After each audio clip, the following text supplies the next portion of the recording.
शहर हैदराबाद के jubilee hills में कार हादसा।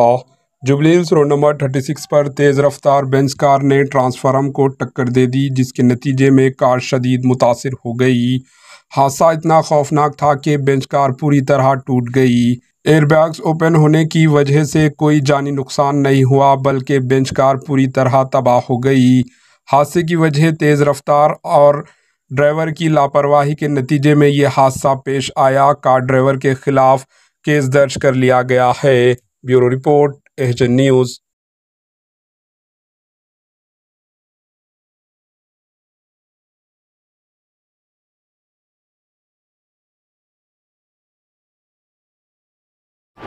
एचएन न्यूज़ को लाइक करें, शेयर करें और सब्सक्राइब करना ना भूलें।